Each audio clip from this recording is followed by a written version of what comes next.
Salut les pépettes, ici le Permamax. Ah, une petite digression, parce que lors de la dernière visite du jardin, j'ai fini par dire ce qui me chatouillait un petit peu, mais bon, je voulais rester pour une fois concentré sur le jardin. Donc je fais une vidéo à part pour un peu faire le point des événements récents, on va dire, de ce qui se passe en France, puisque je l'ai découvert un petit peu sur le tard ce qui se passait dans notre cher pays. Et pas simple comme situation. Beaucoup de choses à dire. Donc digression. Mais ouais, pas...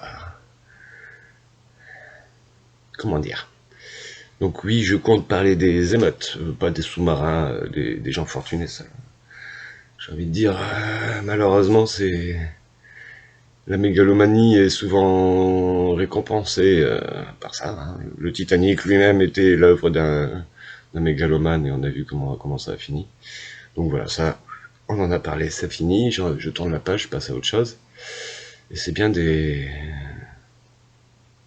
émeutes, pas sûr que ce soit le bon mot, des... Je sais pas quel mot utiliser, des soirées mouvementées, on va dire, voilà, pour utiliser un euphémisme, qui sont dues, on va reprendre les événements chronologiquement, hein. Un jeune homme décide de prendre un véhicule sans permis. Lui n'a pas le permis, c'est pas le véhicule qui est sans permis. Se fait contrôler.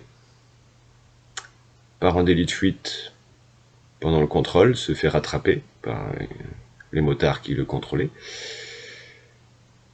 Refuse d'obtempérer a priori à un moment donné, enfin plus qu'a priori, hein. Refuse d'obtempérer et a priori, là par contre, c'est a priori, le policier qui était à l'arrière du véhicule, de ce que j'en ai compris, j'ai même pas vu une image, j'ai pas voulu voir. Hein, c'est vraiment les échos des différents médias que que je vais resynthétiser. Et d'après les déclarations de ce policier, donc il a ouvert le feu pour protéger son collègue qui pensait en danger.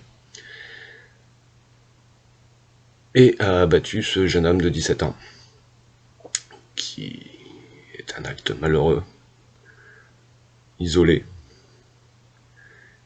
Et par la suite, ça me rappelle un petit peu, quand j'étais jeune, il y avait le film La Haine. Et c'est vrai que ça ressemble assez fort au contexte de ce film. Des manifestations de colère, de mécontentement, j'ai envie de dire, c'est le même processus que ce qui avait lancé il y a quelques années en arrière les Gilets jaunes, qui fait qu'on est toujours pas bien dans notre pays, qui est quand même réputé être l'un des pays où on a le plus d'aide sociale, que ce soit pour la maladie, le chômage, les retraites. Malgré que ça recule, tout ça, on reste un des meilleurs pays, on va dire, au niveau démocratique, niveau social. Mais à quel prix? C'est ça en fait. À quel prix on a ce confort? Est-ce qu'on en veut déjà de ce confort, hein? On nous l'impose, mais est-ce qu'on en veut vraiment? Est-ce qu'on en a besoin? J'ai plus l'impression, moi, ça c'est ma petite digression personnelle, que ce confort qu'on nous donne des assurances chômage, des assurances maladie, etc., ça fait que on se prend pas nous-mêmes en charge. On est dépendant un petit peu de ce système, de ce confort-là, et puis de toute façon on n'a pas le choix, hein, mais dès qu'on a un salaire, on est obligé d'avoir une mutuelle qui est prélevée sur nos salaires maintenant, parce que il y a eu du lobbying qui a été fait par les assurances et les mutuelles pour forcer les gens à ne pas faire le choix de ne pas en avoir comme je faisais avant. Parce que je ne vais jamais ou très rarement voir le médecin, et le peu de fois où je vais voir le médecin, j'ai fait le calcul, ça m'aurait coûté moins cher d'y aller et de payer la facture que de payer la mutuelle qui payera ma facture plus tard. Bon, bref, voilà, le système est tel qu'il est, on suit la législation pour être dans les clous, pour pas être embêté par obligation. Mais voilà, c'est beaucoup de choses comme ça. Et ce ras-le-bol, bah, c'est les jeunes aujourd'hui qui l'expriment, parce que bah, c'était un jeune qui récemment était victime, encore une fois, de l'autoritarisme, hein, de l'État. Parce que quand le peuple défile dans la rue, c'est pour dire qu'il y a quelque chose qui va pas, qui lui plaît pas. Quand face à ça, on a de l'ignorance, ou voire carrément du mépris, ça fait monter la colère. Logique. Donc, apparition de black blocs, de casseurs, voilà, des trucs moins pacifistes, on va dire, comme message. Ce qui est, a priori, de mon point de vue encore, ça n'engage que moi, un état de fait voulu, pour pouvoir justifier un petit peu d'autoritarisme, et puis ben, de réimplanter les flashballs, les grenades lacrymogènes, enfin, de tirer sur la foule. Je l'avais déjà dit à l'époque des méga-bassines, on a réhabitué la police à tirer sur la foule, et ils n'ont toujours pas, depuis les méga-bassines que je m'en plaignais aussi, qu'on voyait des tirs de grenades lacrymo en tir direct et non pas en tir en cloche pour faire exploser la bombe, la grenade en l'air pour faire retomber les projectiles lacrymogènes au sol éparpillés. On tire en direct, donc quand ça explose dans les jambes, ça explose dans la... Voilà, ça fait des blessés, des gueules cassées, comme on appelle ça. Ça fait encore monter d'un cran la colère des gens en face. Et ben, un flic qui est mal formé, il n'est pas déformé, hein, il a une mauvaise formation. On en recrute beaucoup parce qu'il y a beaucoup besoin de monde dans les forces de l'ordre, vu qu'il y a beaucoup de monde dans les rues depuis de plus en plus de temps. Donc l'hôpital, on s'en fout, l'école, on s'en fout, mais par contre, les forces de l'ordre, on va bien mettre le budget, allez, on engage, on embauche à tour de bras. Et bah, il n'y a pas d'instructeur, il n'y a pas le temps de former. Et même au niveau entraînement, c'est des mecs qui ont des armes à feu, c'est leur métier de posséder des armes à feu. Moi je connais des gens, pas directement, quoique peut-être, sans le savoir, je connais des gens plus ou moins directement qui possèdent des armes à feu, et qui s'entraînent, qui n'ont jamais tiré sur aucune cible vivante, à ma connaissance. Quand on voit le volume de douilles, de cartouches qui crament tous les ans pour leur entraînement, et qu'on compare ça par rapport à ce que les forces de l'ordre utilisent comme munitions dans leurs entraînements, un amateur est plus apte à gérer le stress en ayant une arme sur lui qu'un policier dont c'est le métier. Après on s'étonne qu'il y a des jeunes de 17 ans qui se font plomber, quoi. Donc oui, non, ça va pas.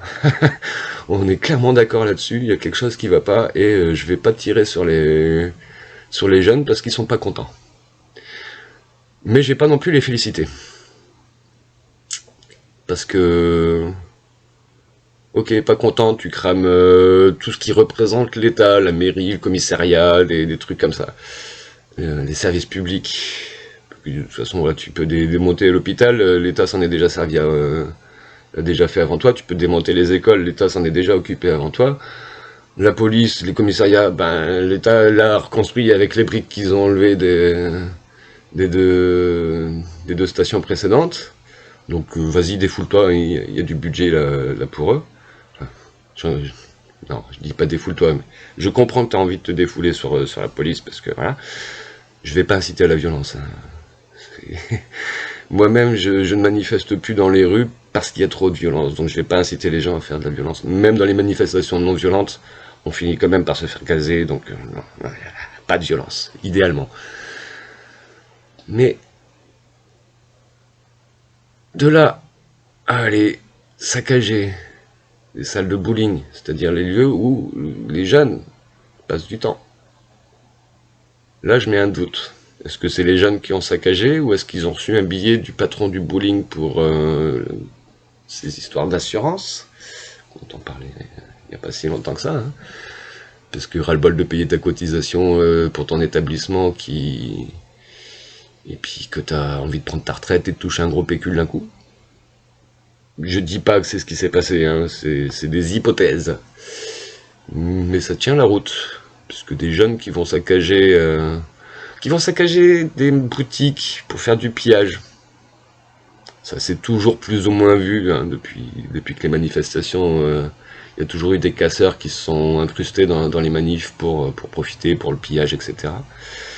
Donc que tu ailles casser des boutiques parce que t'es un jeune et que t'as envie d'être à la mode et que t'as pas les moyens de te payer des pompes hors de prix ou des fringues hors de prix, je le tolère pas mais je le comprends.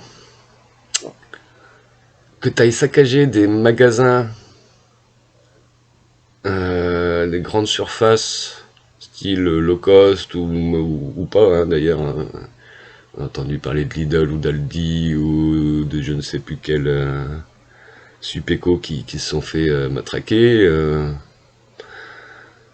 Ouais, ça peut être un signe de rébellion contre le système et la consommation, donc sur ce plan-là, à dire je peux le comprendre, sans le tolérer toujours, hein, la violence. Parce que c'est quand même des gens, des salariés, potentiellement des parents de certains jeunes qui sont là-dedans, qui vont se retrouver en chômage technique parce que leur établissement est fermé pour cause de réparation. Ça peut, enfin voilà, les mecs ils se tirent une balle dans le pied si c'est le cas, quoi.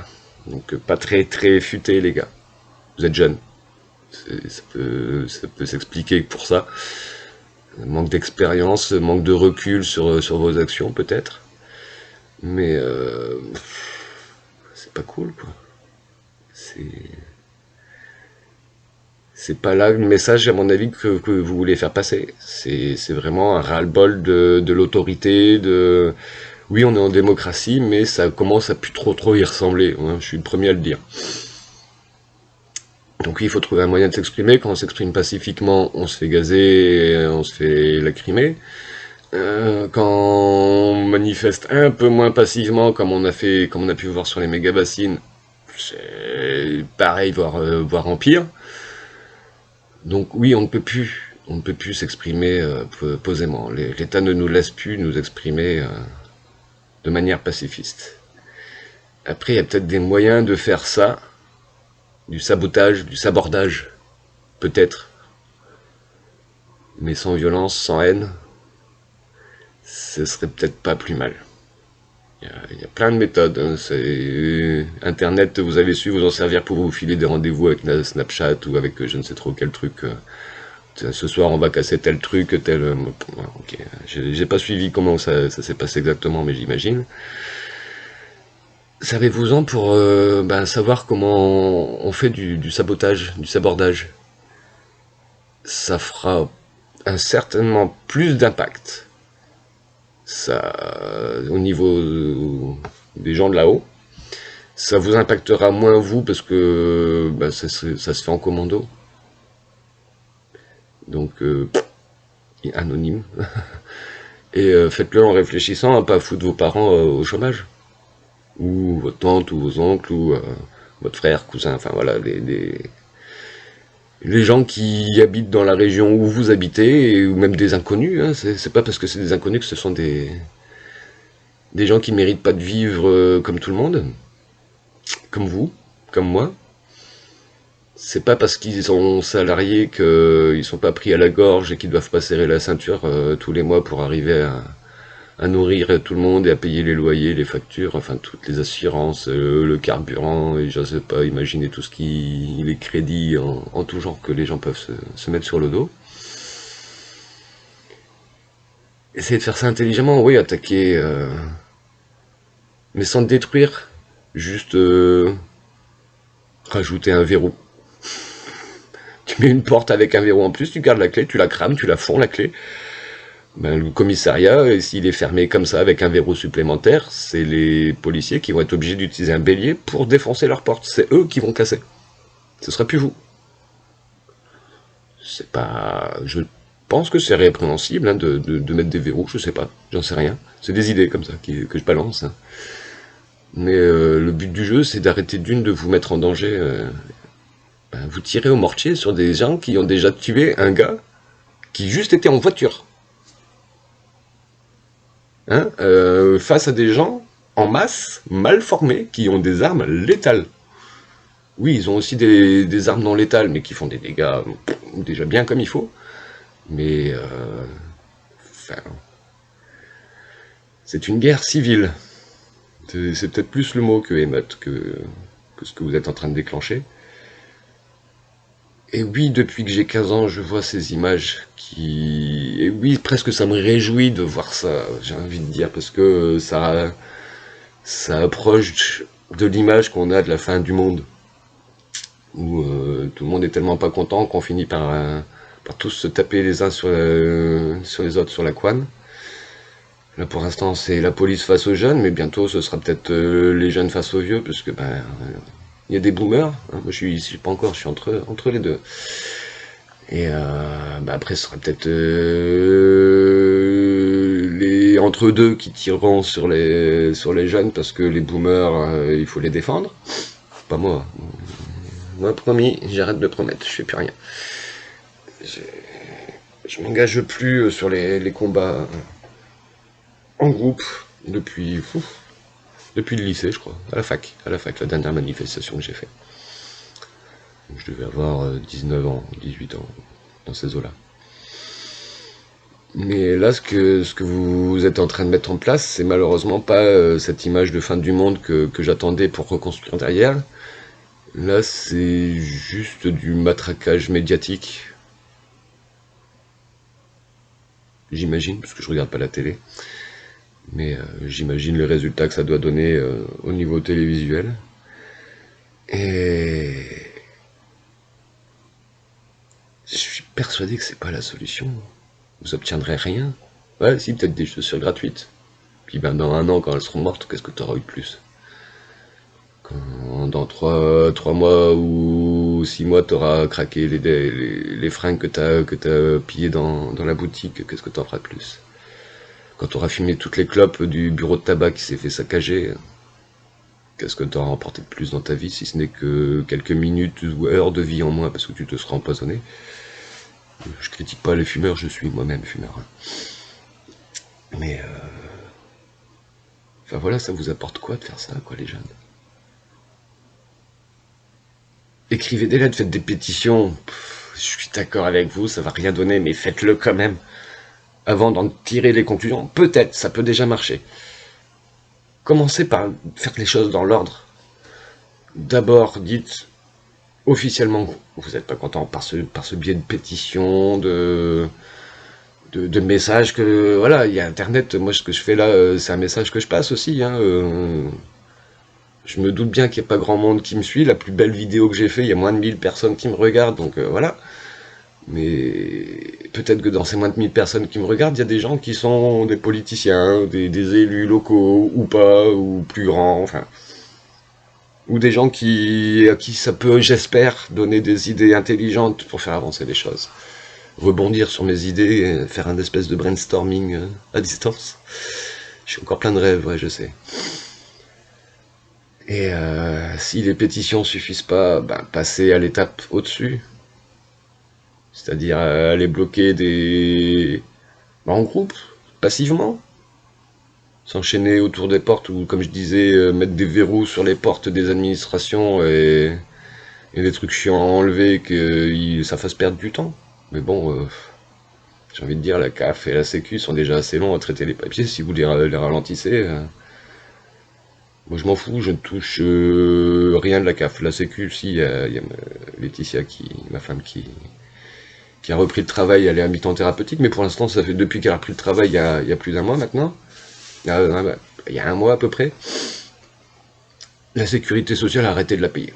Comme ça, elle touche que la moitié de son salaire, et basta. Donc, juste parce que ils sont pas foutus. Quand elle était en arrêt complet, ça payait bien. Ça payait, on va dire. Hein. C'était un accident de travail, donc elle touchait son salaire. Là, maintenant qu'elle a repris le travail, elle touche plus que la moitié de son salaire, parce que c'est à mi-temps.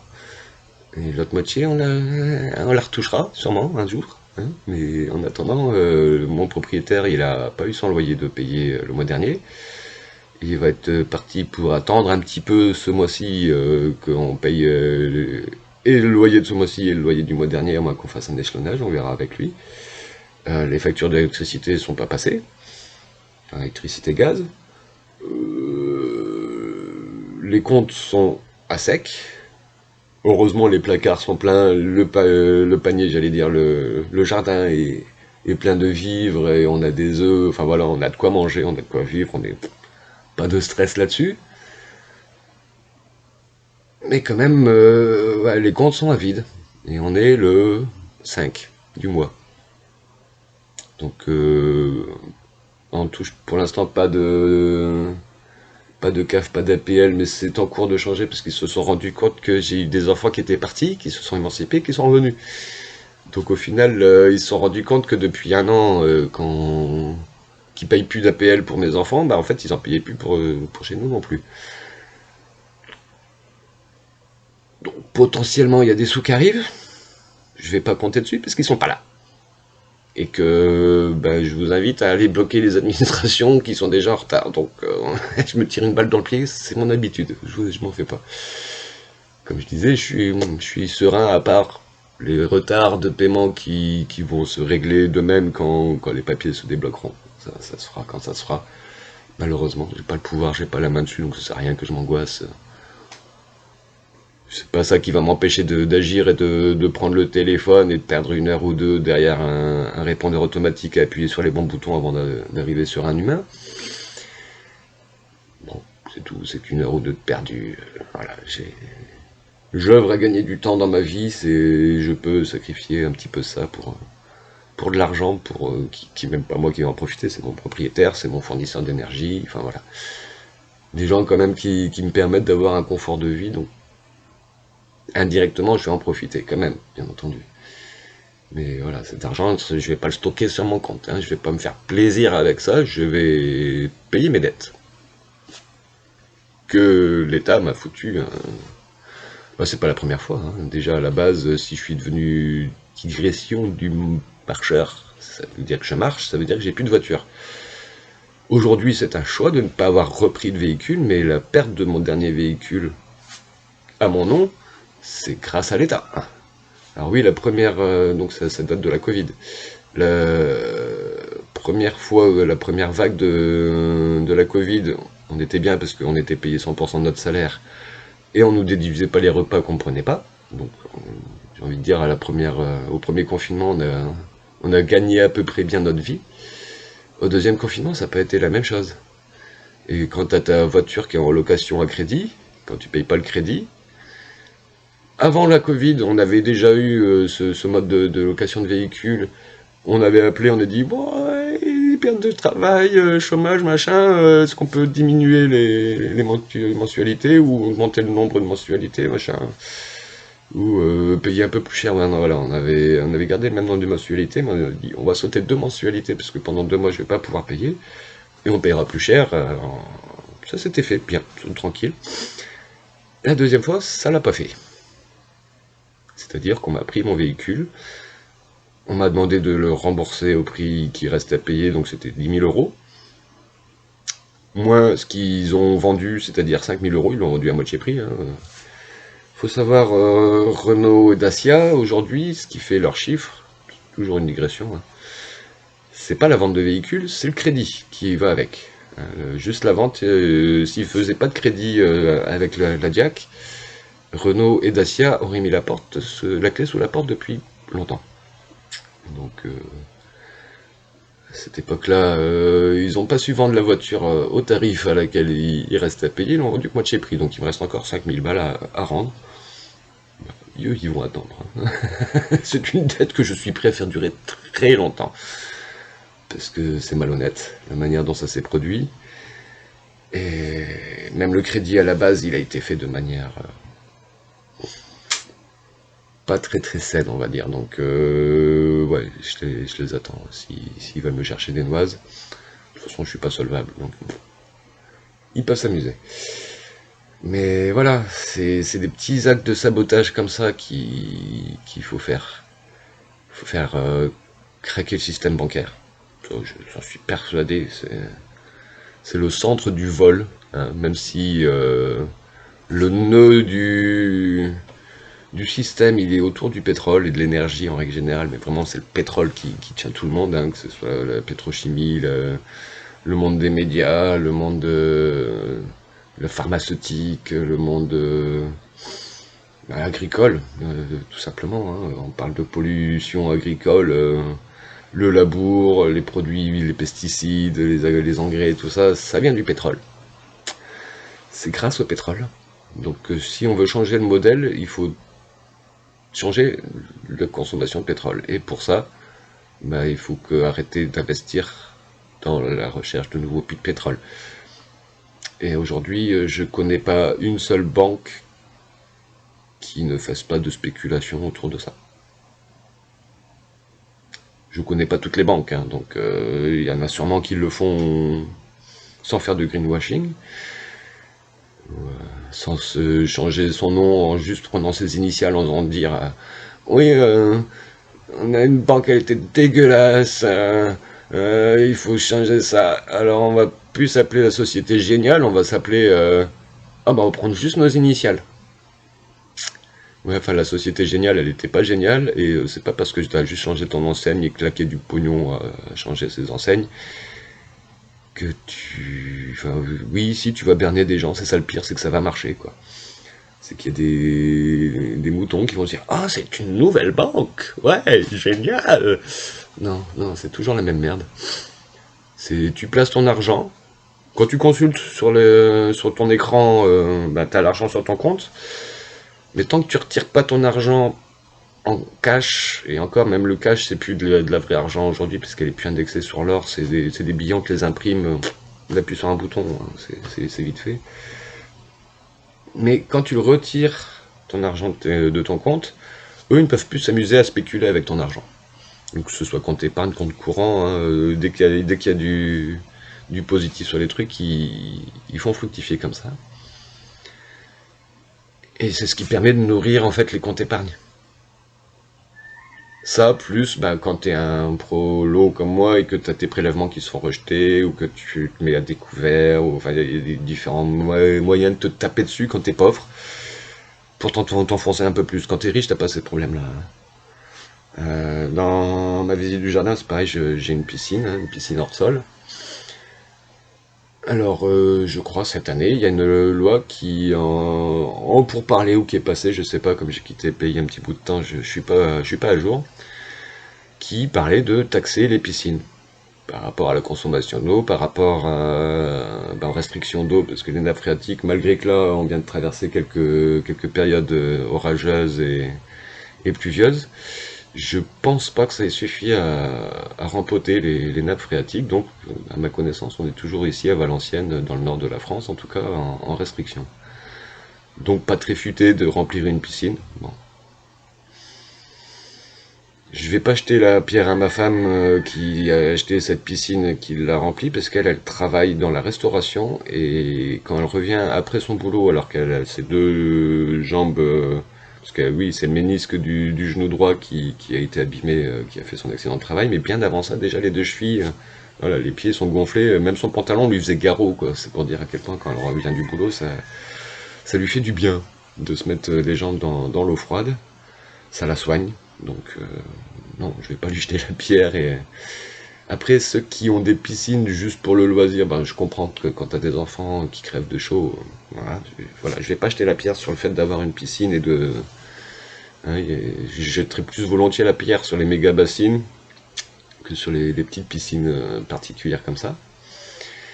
Mais il y a quand même une histoire qui me chagrine là-dedans, c'est que, de mon point de vue, je pense, ça n'engage que moi, qu'il y a eu du lobbying fait par des gens riches, des patrons, j'imagine, la plupart du temps, qui ont des piscines enterrées.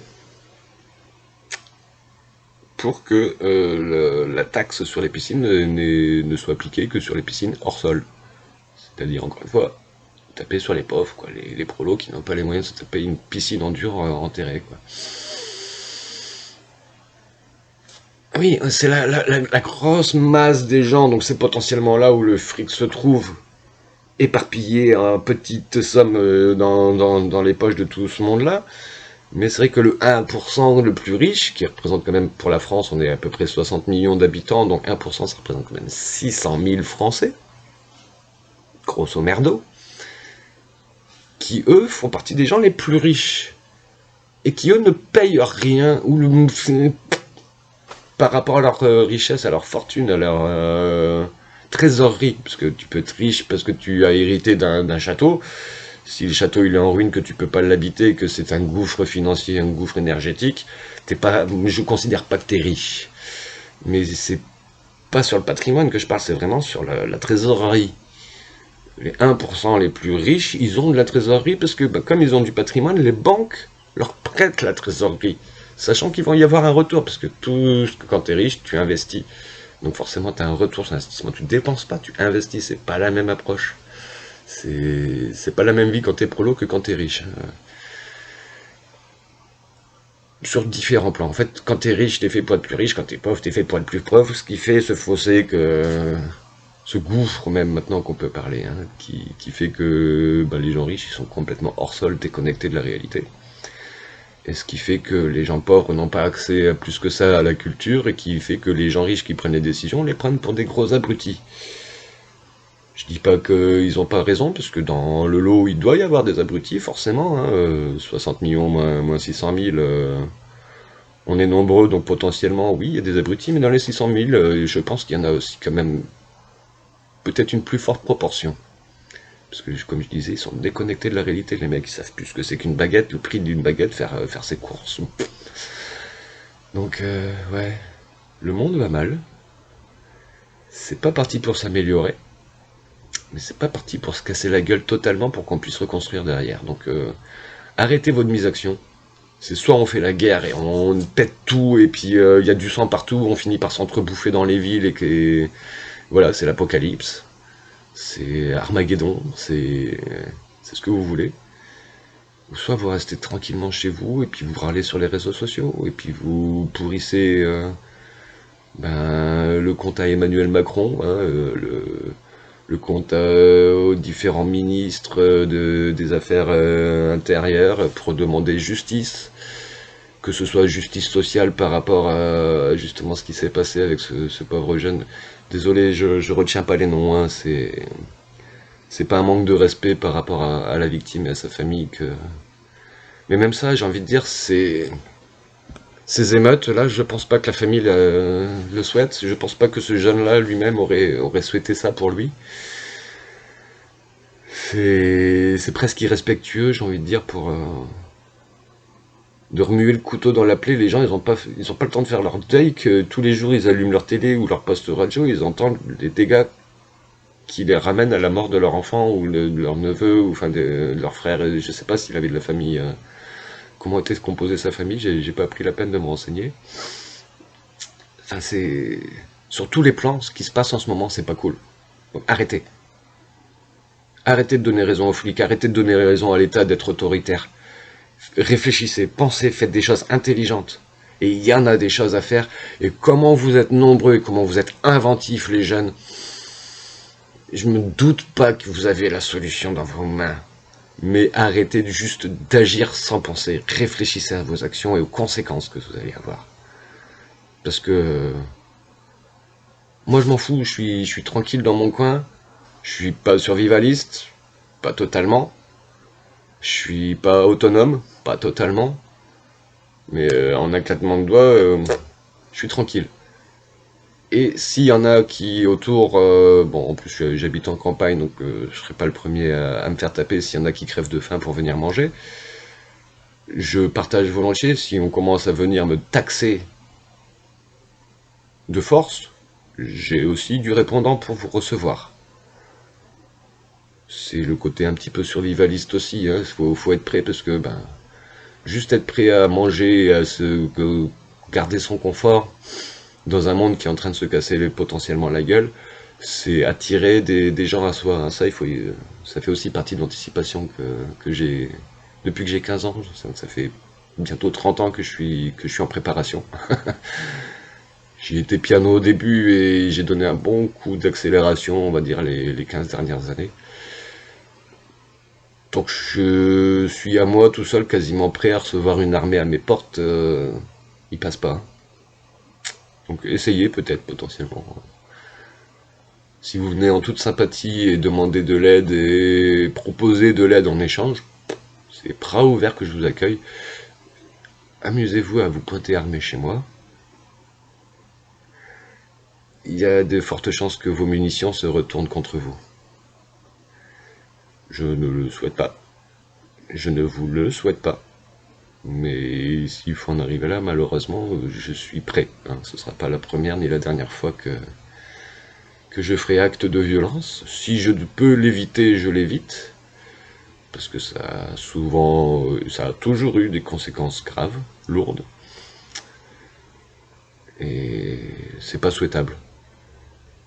Mais encore une fois, je vais pas me laisser piller et mourir de faim ou abîmer ma famille ou mon corps ou mon intégrité physique parce que des gens en face n'auront pas eu la jugeote de se préparer. Moi, ma manière à moi de lutter contre le système politique, je parle pas du système global, au contraire, le système global, j'essaye de l'aider. Je soulage, je produis de la nourriture qui fait que c'est déjà ça de pétrole et d'engrais, tout ça en moins qu'on doit mettre dans la terre pour produire de la nourriture, pour nourrir ma famille et les miens autour de moi.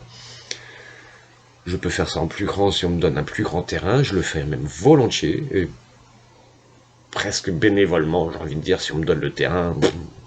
Moi je continue à vivre comme je vis ici, mais juste en plus grand volume. Hein, je me ferai aider par des animaux, humains ou non humains. Ça, j'aurais tendance à plutôt être vers le non humain parce que on est moins déçu. L'humain a tendance à complexifier les choses simples. Un animal, un cheval de trait, un bœuf, pardon, même des moutons, des chamois, des lamas, enfin voilà, on arrive à faire quelque chose quand même avec des animaux. C'est des êtres intelligents, peut-être même plus que nous, hein, au final, vu qu'on s'amuse à se complexifier, à se compliquer même, j'ai envie de dire, la vie. Mais ouais, non, si on me donne, je partage volontiers. Si on me prend, il y a des chances qu'on reparte pas bredouille, mais avec du plomb dans la cervelle aussi, hein. Donc, avis aux amateurs, soyez la bienvenue. Ne vous faites pas mal recevoir en vous présentant comme des malpropres. Et faites attention à ce que vous mettez dans la tête. Respectez-vous, plus que jamais. À tantôt.